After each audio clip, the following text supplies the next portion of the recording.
In the year 2477, the Milky Way Galaxy shone brightly under the firm dominion of the Galactic Alliance of Forces, GAF. A colossal political and military construct forged from the ashes of millennia of destructive wars. Hundreds of planets, from the gleaming, artificial light-saturated skyscraper cities of humanity on Terra Nova, the GAF's center of power and culture, to the vibrant crystal forests, resounding with biological melodies of the Kael species on Xylos, or the planets composed of pure energy, where the conscious entities of the Aetherian species harmonized with the universe. All lay under a common flag. The GAF was not just a political alliance but a colossal, intricately structured apparatus with numerous departments, regulating every aspect of life in the galaxy, from complex trade treaties to large-scale military campaigns. From pioneering scientific research projects to social and ethical norms shaping the lives of billions of beings. Peace had lasted for over 3 centuries, a period long enough for new generations to be born and grow up without knowing the sound of gunfire or the smell of gunpowder among the stars. Hyperlane technologies had been perfected to their maximum extent, forming a massive network of lifelines connecting distant star systems, transforming the vast Milky Way into an accessible village. The GAF's battleships, colossal in size, comparable to small cities, majestically glided through space, symbolizing the Alliance's unshakable power. Along with them, thousands of enormous space stations were built at strategic points, serving as bustling trade hubs, complex diplomatic embassies, and impenetrable military fortresses. However, beneath that peaceful surface, deep cracks were simmering, like slow-flowing magma beneath a seemingly tranquil planetary crust. Absolute power within the GAF was not evenly distributed but primarily lay in the hands of the founding species, the first civilizations to reach interstellar travel and collectively form the Alliance. Humanity, with its rapid expansion, extraordinary adaptability, and latent belligerence, comprised the majority and held key positions in the military, administration, and economic corporations. They prided themselves on the progress and unity they had brought, but sometimes forgot that it was an imposed unity. The Kael species, with their profound intellect, masterful logical thinking, and advanced biological control capabilities, were the leading scientists, researchers, and diplomats of the GAF. They often were the voice of reason and reconciliation, but their voices were frequently drowned out by the military and political power of humanity. And the Aetherian species, pure energy entities living in the plasma fields of Aetheria Prime, were the supreme advisors on energy, quantum physics, and metaphysical fields. They were ancient intellects, often maintaining an objective attitude, but could not completely escape the existing fractures. Yet, this picture of peace was not for everyone. Thousands of other species, emerging civilizations, or border species in distant regions, were often looked down upon or treated as second-class citizens. They were restricted from exploiting valuable resources on their planets, tightly controlled technologically to prevent uncontrolled development, and frequently faced harsh security inspections from the GAF military, inspections that often turned into brutal crackdowns. For instance, the Xylans species, insectoid creatures capable of building superstructures but forbidden by the GAF from developing advanced space technology, were forced to live on tightly controlled mining planets. Or the Raxus species, talented miners but burdened by exorbitant GAF tariffs and forced to sell resources at dirt-cheap prices, leaving them in perpetual poverty and dissatisfaction. This created a simmering discontent, a fire that could ignite at any moment. GAF politicians constantly spoke of the great unity of the galaxy, but in reality maintained an unspoken hierarchical system, where some species enjoyed privileges while the rest endured oppression. Relations between species became tenser than ever, and just a small spark would be enough to ignite a rebellion or a large-scale conflict. The Lycan system, a cluster of celestial bodies located on the outer rim of the Alpha 7 belt, was originally a GAF mining outpost, famous for its rich tiberium mines, a rare and extremely valuable energy mineral, essential for the GAF's hyperdrive engines, energy shield systems, and highest-level energy weapons. This area, which had been peaceful to the point of boredom, suddenly became a battlefield, A battlefield no one in the GAF could have predicted. On the command bridge of the AEGIS-5, a heavy destroyer of the GAF's frontline fleet, Captain Elara Vance stood tall, her sharp eyes scanning the rapidly deteriorating battlefield display. Her short, neat black hair, chiseled face, and form-fitting dark blue GAF uniform hugging her strong body. Elara exuded the iron discipline of a seasoned commander who had faced countless battles and made thousands of life-or-death decisions. She was a living legend in the GAF military, known for her daring tactics, ability to read opponents, and lightning-fast decision-making under extreme pressure. She was dubbed the Ghost of the 7th Division for her improbable infiltration campaigns. However, she also had an indelible stain on her military record. She had repeatedly disobeyed direct orders from superiors if she believed it was wrong or would lead to disaster, which resulted in her demotion and reassignment to distant, less important outposts like Lycan-4, an unofficial punishment for her stubbornness and honesty. Situation report, Elara ordered, her voice echoing across the bridge, sharp and resolute, cutting through the blaring emergency alarms and the crackling explosions from overloaded instruments. No officer or crew member on board dared to question or delay. Captain, mining outposts on Lycan-4 have completely lost contact. We received the last distress signal talking about unidentifiable distorted images. Lieutenant Jax, the Kater communications officer, reported, his keen yellow eyes filled with dismay and fear. Jax, with his mottled blue skin and tall, slender build, was usually the calmest and most rational person on the ship, but now even he seemed extremely worried. Elara nodded, suspicion evident in her gaze. Distorted? Explain more, Lieutenant. Specific details. Unclear, Captain. The signal was too garbled, but it seemed observation equipment was warped. The structure of the mining stations was incredibly altered, as if they were dissolved and then reforged into a different form. And there were screams, but not human screams, but altered, distorted sounds, as if sound was warped through metal. A more violent explosion caused the entire AEGIS-5 to shake violently.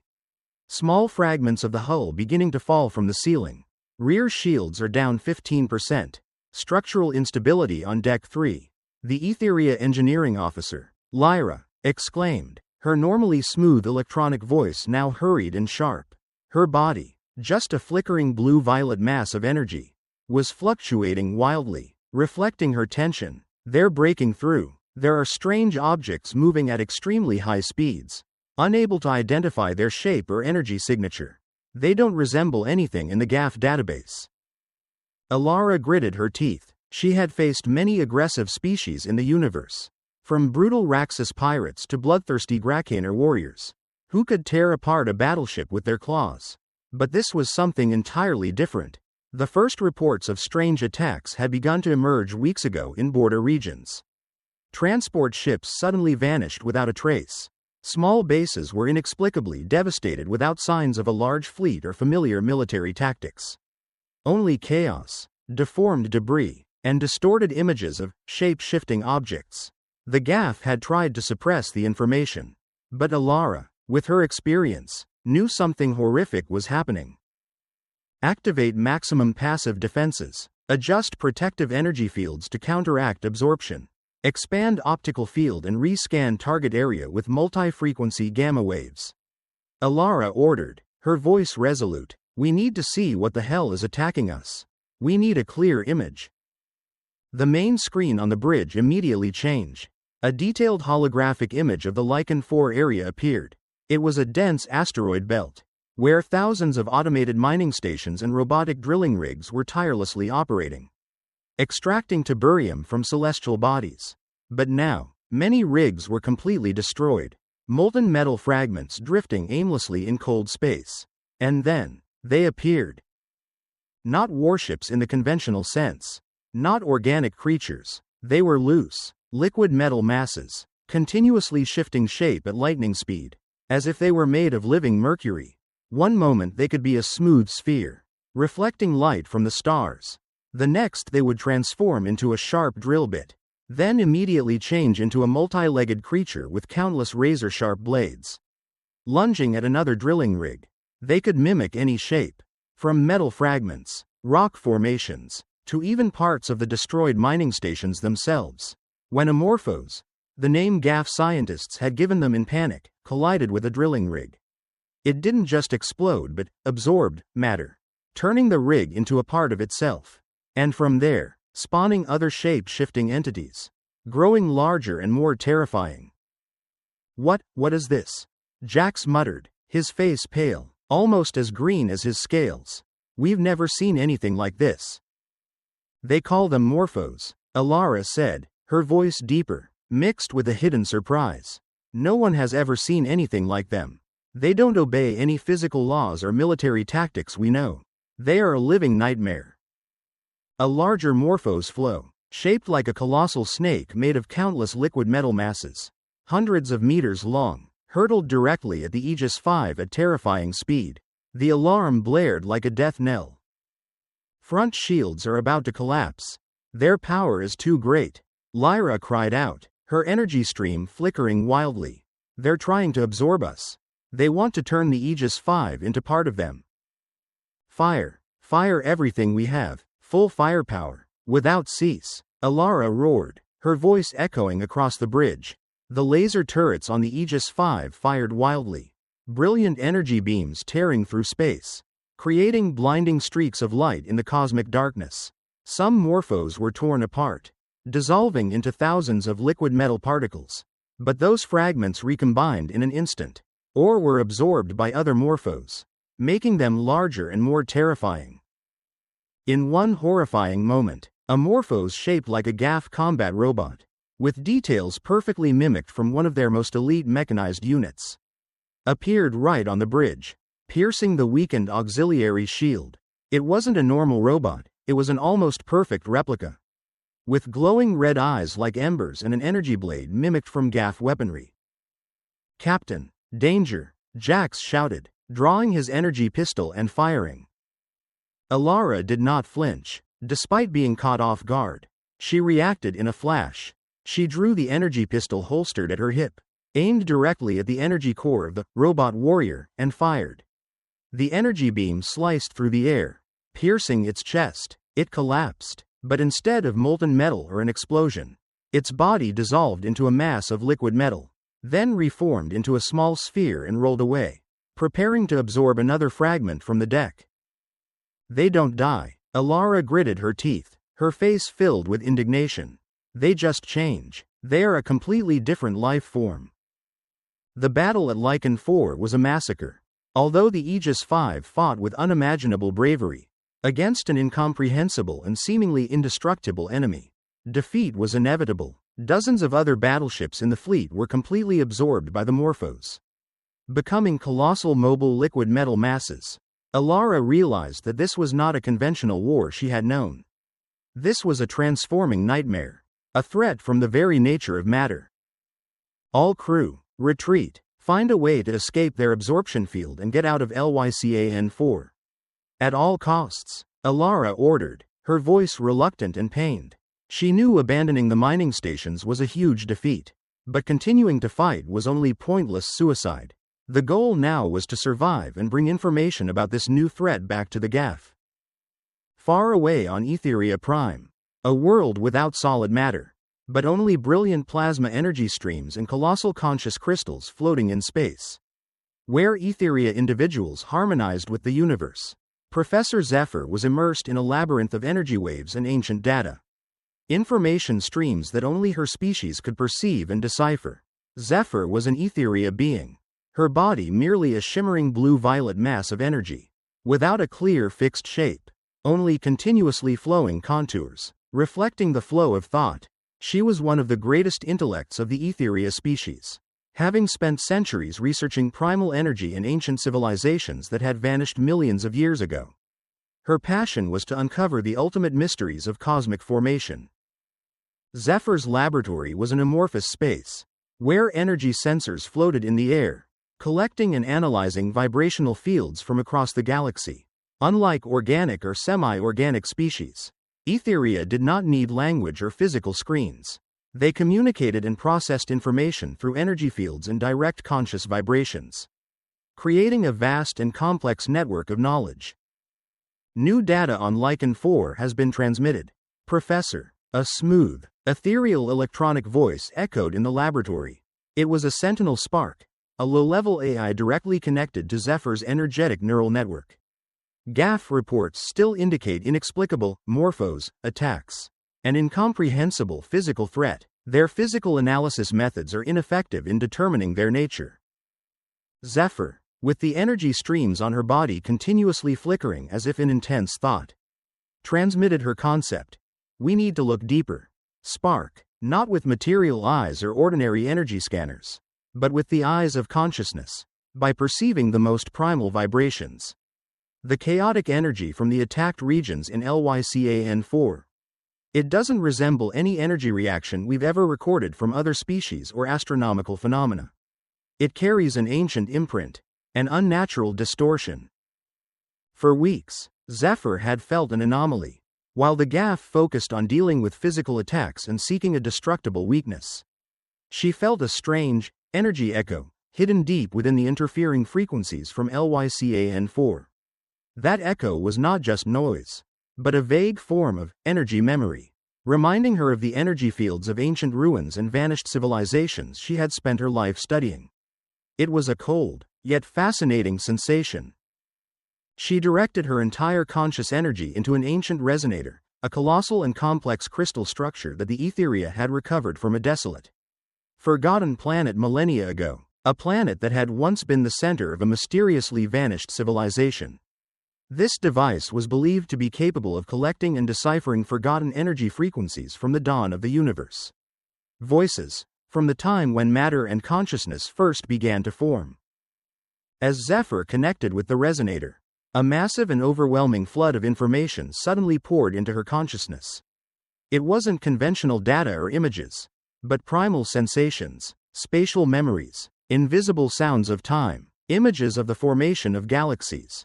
She saw vague images of a young universe, where galaxies were forming, and a nascent, fluid, constantly transforming life form, without fixed shape, always integrating and shaping everything. And then, a clearer signal emerged amidst the chaotic flow, a type of energy wave she had never seen before.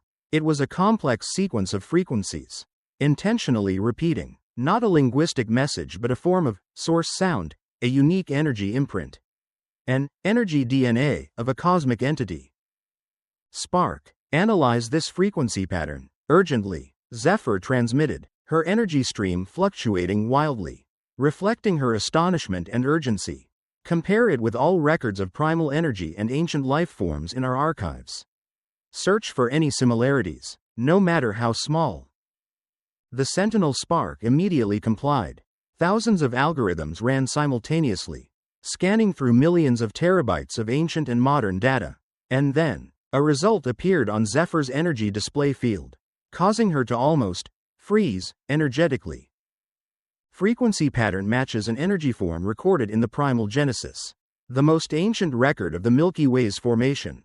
This pattern is linked to a concept called cosmic seed. Cosmic seed? Zephyr transmitted back, her energy stream fluctuating violently. What is that? More details. The data is very vague. Professor, cosmic seeds are described as fundamental energy entities, capable of adapting and shaping matter, believed to have existed even before the formation of galaxies. They are prototypes of transformation, the first entities capable of sculpting reality. They are not living beings as we know them, but building blocks of the universe, carrying a primal will to arrange and recreate. A cold sensation ran down Zephyr's energetic spine. If the Morphos were connected to this cosmic seed, then they were not a conventional invading species that the GAF could defeat with weapons. They could be something more ancient, something born from the very fabric of the universe, a natural force reacting or being corrupted. And that, for Zephyr, was more terrifying than any war or any tangible enemy. It was a threat from the very nature of existence. Spark, connect to the GAF fleet. Send an urgent message. I have crucial information about the true nature of the Morphos. This is not just a war, but a cosmic event, an event that could change everything we know about life. Zephyr ordered. her voice filled with urgency. She knew the GAF often didn't listen to scientists like her, especially Aetherian who specialized in mystical things. But this time, she had to try. But would the GAF, with its rigidity and short-sightedness, listen to an Aetherian scientist about abstract concepts like cosmic seeds when they were preoccupied with war? With fear and the need to control information? Zephyr knew the chances were slim. While the war rages fiercely in the border regions, a dark secret exists deep within the UAF, in their safest and most secure location. At a top-secret UAF military base on Terra Prime, an urban world covered in skyscrapers reaching to the clouds and the most advanced military command centers, Colonel Kael is working in his office. Kael is a high-ranking UAF intelligence officer, known for his sharp intellect, superior data analysis capabilities, and a spotless record spanning 20 years of service. He has the typical appearance of a human officer: tall, neatly cut brown hair, deep blue eyes that always appear calm and unreadable. No one can read his thoughts. He is the epitome of dedication and efficiency. But few know that Kael is not human. He is a Morphos. Kael is not a machine, controlled by a mindless collective will or a puppet of some force. He is an individual Morphos with independent consciousness.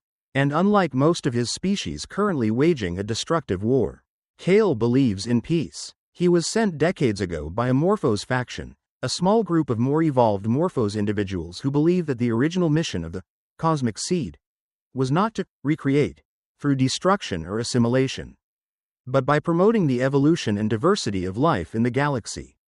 This faction has observed organic species for millennia and recognized the value of diversity. Kael was trained to integrate perfectly into human society, concealing his absolute shapeshifting abilities, and waiting for the opportune moment to intervene and prevent the conflict.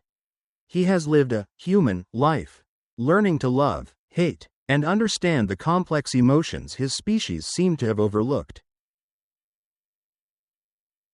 Kael's mission is to gather information from within the UAF, learn about their strengths and weaknesses, and most importantly, find a way to end the conflict between the Morphos and other species.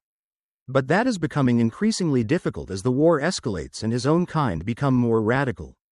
Every report of destruction is a stab at Kael's consciousness. On the holographic screen in front of Kael is a report on the attack on Lycan-4. He sees images of his Morphos brethren transforming, devastating outposts, absorbing UAF warships. A pain, a sense of aberration, spreads through his electronic nervous system. This is not the path his faction desired.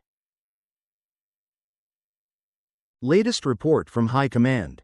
Kael's AI assistant's synthesized voice announced, devoid of any emotion, directive.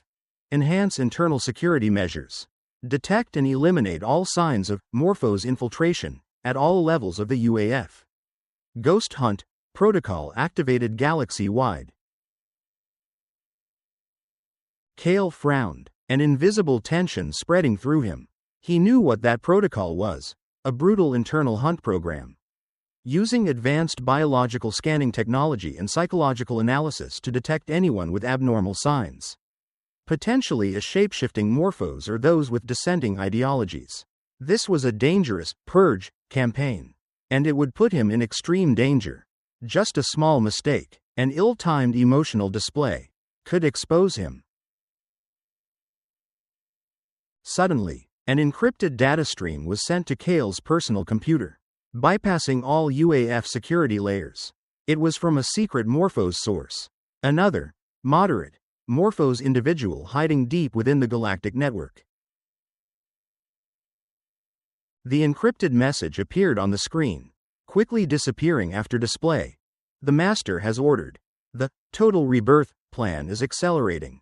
Next target, the Chronos Vault. You must leave immediately. Kael, you have been exposed. The betrayal network is collapsing. Kael froze, his entire energy system seemingly shutting down for a moment. The Chronos Vault. That was the UAF's largest military data and research center. A fortress of knowledge and technology. It contained the most crucial secrets about weapons, defensive technology, and even artifacts from vanished civilizations. If the Morphos attacked it, it would be a fatal blow to the UAF, an irreparable wound, and the warning, "You have been exposed," sent shivers down his spine. Valerius's security net was tightening. A soft ping from Kael's personal alarm system, accompanied by an urgent icon. He quickly scanned the screen. An urgent summons from General Valerius, head of UAF Intelligence Command. Colonel Kael, report immediately to Strategic Briefing Room 7. There is top-secret information to discuss regarding the situation on Lycan 4 and a serious matter related to internal security. This is an urgent order. No exceptions. Valerius's voice was cold and unforgiving, like an iceberg. Kael knew he didn't have much time. The security net had begun to tighten. He couldn't just flee. That would confirm suspicions and endanger other hidden moderate Morphos. He had to find a way to leave a clue. A final warning. He had to find someone in the UAF who could listen. Someone not bound by the rigidity of the system. He quickly typed on the virtual keyboard, activating a complex encryption program. He was trying to send an encrypted message to an emergency communication channel that only the highest-ranking officers could access. Specifically Captain Elara Vance. He had followed her record, an exceptionally talented, resilient officer, and most importantly, not afraid to go against the system if she believed it was right. She was the only one Kael felt courageous enough to listen to an unbelievable truth. The brief message, encrypted to the point that only specialized Aetherian ice could decrypt it, appeared on the screen before being sent. Lycan 4 is not the end. There is a larger plan. The Chronos Vault is in danger. Don't believe everything you see. Find the cosmic seed. The life of the galaxy depends on it. He erased all traces of himself from the computer system, stood up, and walked out of the office. His steps were steady, his face as calm as ever. But inside, a fierce internal struggle was taking place. He was standing between two worlds. One his species with a corrupted mission. The other the UAF in which he had lived for decades. Learning to respect and even love. Now, he had to choose which side to stand on, and how to prevent an all-out war that could destroy everything, including the values he had learned from humans. On the Aegis-5, cruising through cold space, leaving behind Lycan 4 with its war scars. The atmosphere on the bridge was leaden. Although they had escaped complete annihilation, the defeat was clear, the fleet was shattered, and many lives were lost. Officers and crew looked at each other with bewildered eyes, trying to digest what they had just witnessed, an enemy that could not be defeated in a conventional way. Elara, standing in front of the main screen, her face still tense and stern, but deep in her eyes was a profound disappointment, not out of fear for herself, but out of helplessness against an enemy that all military theories could not explain. And the stubbornness of the UAF. The ship has escaped the Morphos' influence. Captain Lyra, the Aetherian technical officer, reported, her electronic voice slightly trembling, showing the psychological impact of the war. However, the systems have recorded serious anomalies. Biosensors and shape recognition modules were severely jammed. Data from Lycan 4 showed signs of perfect simulation, to the point where it was impossible to distinguish original from copy. Even the ship's metallic structures underwent microscopic changes. Perfect simulation? Elara frowned, surprise evident in her voice. Are you saying they can copy anything, anyone, without leaving a trace? Not only that, Captain, energy analysis also shows that they are not just shapeshifting matter, but materialized conscious energy. Their shapeshifting ability goes far beyond any concept of camouflage technology or robots we've ever known. It's like a natural mutation, a life form that can manipulate matter and energy at an atomic level. Rather than an engineered product, they have no internal organs, no brain, just a shape-shifting mass of consciousness. Meanwhile, Jax, the Kater communications officer, was trying to re-establish contact with UAF High Command, but only received static and error messages. Captain, High Command cut off all communication with the Lycan 4 area immediately after our retreat. I received an urgent message with absolute priority. Maintain absolute silence regarding the true nature of the enemy. All information related to the Morphos' shapeshifting ability must be kept strictly confidential. Any leaks will be considered an act of treason and will be dealt with most severely.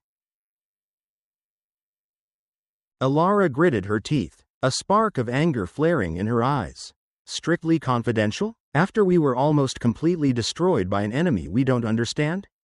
This is extreme irresponsibility. She understood the implications. The UAF feared panic. They wanted to control information to maintain order and their power, regardless of the catastrophic consequences. But silence would protect no one. She had faced the UAF's rigidity many times, and this was the peak. Immediately after, a top priority signal appeared on Elara's screen, bypassing all UAF encryption and firewalls. It was an urgent communication request from Professor Zephyr of Aetherian Prime. Connect, quickly, Elara ordered, her eyes narrowing in vigilance. She knew Professor Zephyr was one of the most respected scientists in ancient energy and cosmic theory, but rarely interfered in military or political matters. Her contact in this situation surely held great significance, and might be related to what Lyra had just reported. Zephyr's radiant face appeared on the main screen, her energy fluctuating intensely, indicating extreme urgency. Captain Elara Vance, Zephyr transmitted, her voice spatial but full of urgency.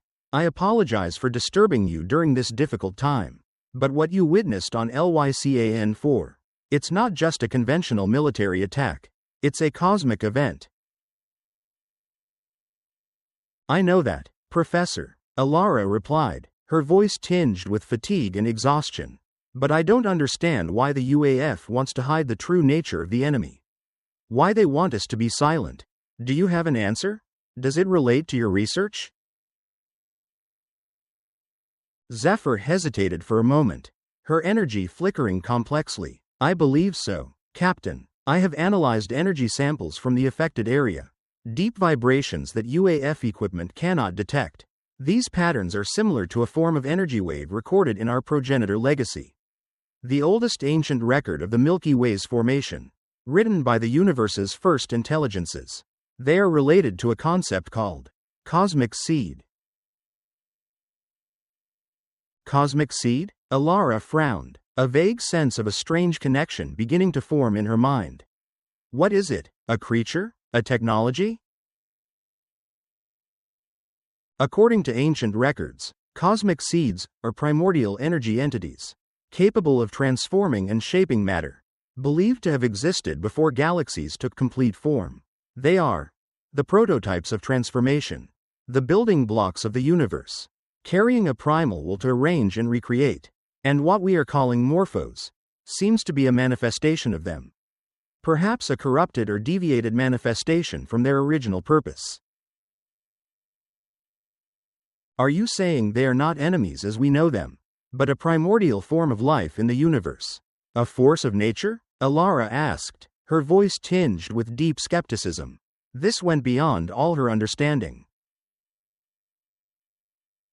Not primordial in the sense of low evolution, but primordial in terms of composition, appearing from the first moments of the universe. Zephyr explained, trying to convey the complexity of the concept. It seems that a part of the cosmic seed has been activated or corrupted by something, and they are executing some program that we do not yet understand. I believe that the UAF's withholding of information, their sole focus on destruction without understanding, is a grave mistake. We need to understand them more deeply, not just with force, but with intellect and understanding. Suddenly, a new alarm blared on the Aegis 5 bridge, jolting Elara from her thoughts. Captain, we just received an encrypted message from an unknown source. This channel belongs to UAF Intelligence Command, but there's no clear identifier. The encryption is extremely complex. Jax announced, his fingers rapidly moving across the keyboard. Elara was surprised, a flicker of vigilance in her eyes. Top secret intelligence channel with no identifier? This could only be from an undercover agent. Elite urgent message, or an act of desperation. She looked at Zephyr on the screen. Professor, I just received a strange encrypted message. It seems something else is happening within the UAF. Zephyr, her body's energy vibrating more intensely. Transmitted. Be careful, Captain. If what I sense is true, we are facing a much greater danger than what we can see. Perhaps those who are trying to hide information, those who are trying to control the truth, are part of this problem. The encrypted message appeared on Elara's secondary screen. The short, cold text, but it made her shiver. A terrible feeling creeping into her mind. Lycan 4 is not the end. There is a larger plan. The Chronos Vault is in danger. Don't believe everything you see. Find the cosmic seed. The life of the galaxy depends on it. Elara looked at the text, then at Zephyr's face fading on the screen as the connection was abruptly cut.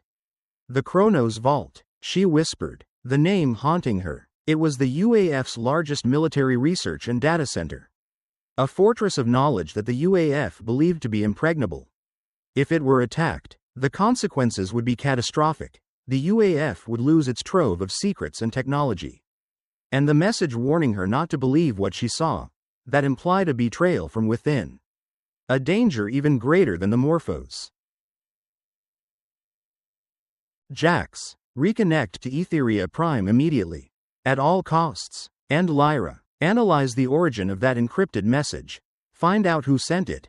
Who dared to warn us? Elara ordered, her voice filled with a newfound determination.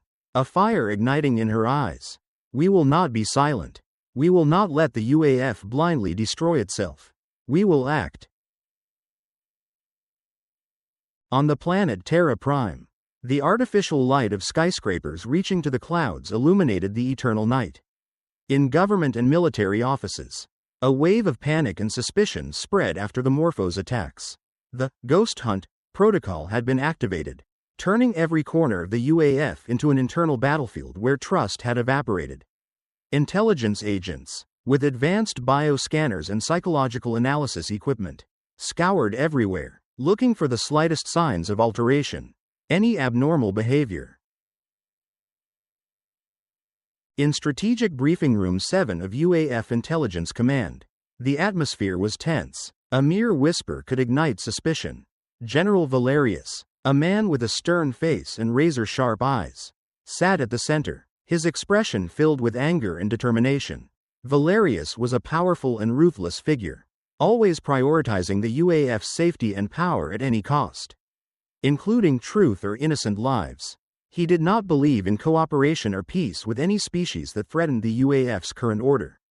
And he considered the Morphos the greatest threat to ever emerge. Colonel Kael, Valerius spoke, his voice low and cold. Like an accusation, we have received a disturbing report. Some data leaked from Lycan-4. Information about the nature of the Morphos that we had strictly ordered to keep confidential has appeared on auxiliary military communication channels. Preliminary analysis shows traces of a high-level internal encryption. Kael, meanwhile, had successfully infiltrated the periphery of the Chronos Vault. He had shape-shifted into a low-level technician, wearing a gray uniform and a forged identification card, using his perfect shape-shifting ability to bypass the most stringent security checkpoints without suspicion. He moved through the complex corridors of the Chronos Vault, sensing every energy vibration, every data stream transmitting. The Chronos Vault was the UAF's greatest architectural and technological marvel. It was a massive structure, hovering in space like an artificial moon, protected by multiple layers of energy shields and the most advanced automated defense systems. Enough to repel an entire fleet. Inside, thousands of laboratories and data archives were heavily guarded, containing the UAF's most important secrets about weaponry, defensive technology, and even artifacts from civilizations that vanished millions of years ago. Kael knew that somewhere in this labyrinth, ancient materials were stored, strange pieces of rock capable of opening portals to other dimensions, or even manipulating the nature of reality. And more dangerously, his master was preparing a large-scale attack to seize those materials. He sensed a familiar energy presence. These were extreme Morphos individuals moving secretly inside the Chronos Vault, shapeshifting into UAF personnel, inanimate objects, or even parts of the station's structure, waiting for the opportune moment to erupt. They were operating under the command of the Master, an ancient and ruthless Morphos entity, corrupted by a blind will to rebirth the universe by assimilating everything. Kael found a secret storage facility he knew from old intelligence. This was where Valerius was keeping the ancient materials. He shape-shifted into a high-ranking security officer with a valid access card, entering the storage facility protected by multiple layers of shields and bioscanning systems.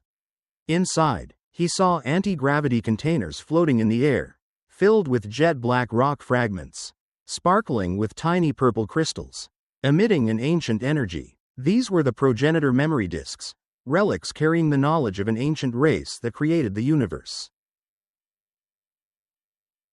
As soon as Kael touched one of the material fragments, a massive energy surge suddenly erupted, not from the material fragment, but from the Chronos Vault itself. The highest-level emergency siren blared throughout the space station, drowning out all other sounds. Red alarm lights flashed wildly, illuminating the once quiet corridors. Warning, warning, large-scale infiltration detected. Multiple Morphos targets confirmed inside the Chronos Vault. Destruction level has reached dangerous threshold. All personnel, prepare for combat or evacuation. An automated voice echoed, urgent and incessantly repeating. The attack had begun. While the Aegis-5 was fighting ancient defensive traps on the warp route to get here, the Chronos Vault had become a bloody battlefield. The Morphos, now no longer concealing themselves, burst from their disguises. They transformed into terrifying liquid metal monsters, with sharp limbs, blades, and claws emerging from their bodies, brutally attacking UAF defense forces. They moved like lightning, penetrating every layer of defense, absorbing enemy weapons and technology to transform and enhance their own power. A Morphos could transform into a laser cannon, firing destructive energy beams, then immediately transform into an impenetrable metal wall. Kael knew he was standing in the eye of the storm. Amidst destruction and chaos, he had to protect these progenitor memory disks, and he had to find a way to contact Elara. Time was running out, and he could be identified at any moment. The Chronos Vault, once a symbol of UAF power, intellect, and invincibility, had now become a bloody battlefield. A deadly trap. Alarm sirens blared incessantly, deafening explosions from energy and material collisions, and brilliant energy beams tore through the corridors, turning everything into hell. UAF defense forces, though numerous and well-equipped, were completely caught off guard and overwhelmed by the Morphos' infiltration. These shapeshifters, now no longer concealing their intentions, brutally burst from their disguises. They not only took the form of military robots but could also transform into colossal metal creatures with countless limbs and sharp blades, or dark liquid streams infiltrating every crevice, absorbing the station's material to terrifyingly increase their size and power. Everything in sight became material for them.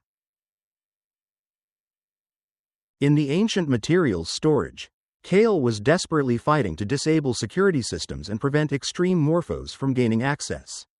He had transformed into an agile entity, with sharp metallic details gliding across the floor, dodging automated defensive lasers and attacks from other Morphos.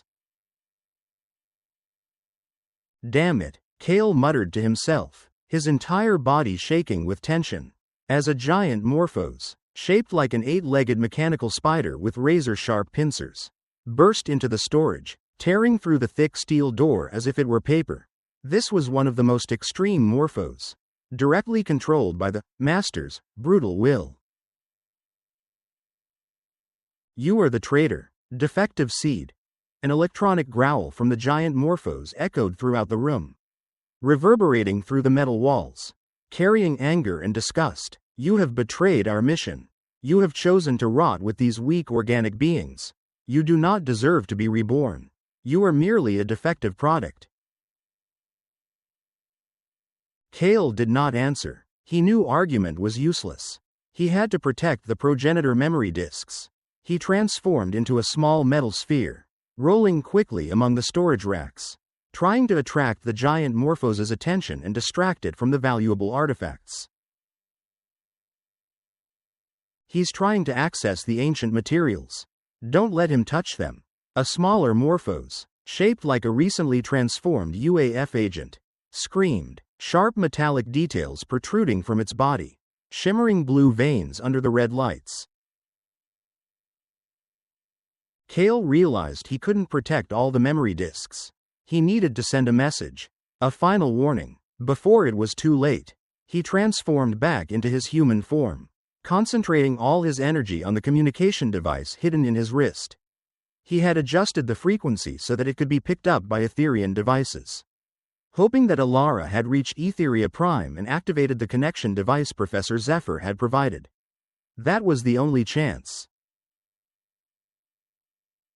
Elara, can you hear me? Kael transmitted, his voice mixed with the sounds of shifting metal, of pain and urgency. The Chronos Vault is under attack. The total rebirth plan has begun. They're looking for the progenitor memory disks. That is the key to controlling the primal core. You must come here. Hurry. This galaxy is in danger. The message was abruptly cut off by intense static, followed by terrifying silence. The connection was lost. Kael knew he had done everything he could. Elara felt a chill run down her spine, a terrible feeling squeezing her heart. Kael was in extreme danger. The Master's plan had begun. What Zephyr said was true. We don't have time, Elara roared, her voice echoing across the bridge, conveying a steel-like determination mixed with despair. We cannot turn back. Lyra, reroute. I need the most stable path to the Chronos Vault. No matter the cost. Find the shortest, fastest way. All risks are acceptable. Lyra immediately set to work, her energy fingers gliding over the console. There's a nearby warp tunnel. Captain, it will take us to the outer edge of the Chronos Vault's star system in the shortest time. But it's very dangerous, has never been used for heavy warships, and could lead to permanently distorted space regions. It's called the Cosmic Warp Tunnel. It doesn't matter. Activate it immediately. Elara cut her off, her voice allowing no resistance. Jax, prepare all remaining weapon systems. Full firepower. We'll have to fight our way through the UAF and Morphos defenses when we get there. The Aegis-5, a lone and heavily damaged vessel, plunged into the unexplored warp tunnel, a blinding stream of light engulfing it. The external screens flickered wildly, then all plunged into a deep black. Space distorted into unimaginable shapes. It felt as if the ship was being stretched indefinitely, and everything around them dissolved into nothingness. Metal groaned, circuits crackled, but Elara didn't care. She only looked straight ahead, towards the Chronos Vault, where the fate of the galaxy was being decided. From within the dangerous and chaotic warp tunnel, the Aegis-5 suddenly reappeared at the outer edge of the Chronos Vault star system. The ship rocked violently. The remaining alarm systems blared loudly. Like a lament, it had escaped the cosmic warp tunnel, but at a very high cost. The Aegis-5's hull was severely deformed, its armor torn in many places, auxiliary systems heavily damaged, and a section of the engine room was smoking. We're here, Lyra cried out, but her voice was filled with horror and despair, not relief. The main screen on the Aegis-5 bridge displayed a horrifying sight. An unbelievable picture of destruction. The Chronos Vault, once an impenetrable fortress, was now engulfed in a sea of fire and explosion lights. surrounded and incessantly bombarded by a colossal Morphos fleet. Thousands of Morphos ships, constantly shifting in form from liquid metal masses to gigantic mechanical creatures, were destroying everything in their path. Debris from the Chronos Vault scattered into space, forming a deadly ring. "My God," Jax gasped, his face pale, his eyes glued to the screen. "They're already there, an entire fleet. They've taken over the entire area." Elara looked at the scene. Her eyes narrowed, but there was no panic. Instead, a terrifying calm, like a warrior who had accepted her fate. No time for panic, no room for weakness. Kael had warned them, Zephyr had confirmed, and now, she was here, directly facing the nightmare. "Contact UAF command. At all costs," Elara ordered, her voice ice-cold. "Report the situation. The Chronos Vault is under attack by a large-scale Morphos fleet. Request urgent assistance. Request the entire UAF fleet to come here immediately." Jax tried to establish contact, but there was no response. "No response, Captain. All communication channels with command are completely jammed. Perhaps they are locked or controlled by the Morphos. We are completely isolated." Elara gritted her teeth. The UAF had isolated itself with its stubbornness and secrecy. She knew that no one else could come to help them. They were alone. "Then we will have to fight alone," Elara said, her voice filled with utmost determination. "Lyra, divert all remaining energy to weapon systems. Jax, prepare to launch all remaining fighter jets. If they're still operational, we will carve a bloody path into the Chronos Vault. At all costs." The Aegis-5, a lone and heavily damaged vessel, charged directly into the massive Morphos fleet. Like a small fish daring to confront a school of sharks. Like a tiny flame daring to face a storm. Elara knew this might be a suicide mission. A journey of no return. But they could not turn back. They were here for Kael, for Zephyr's warning, and for a greater truth waiting to be unveiled.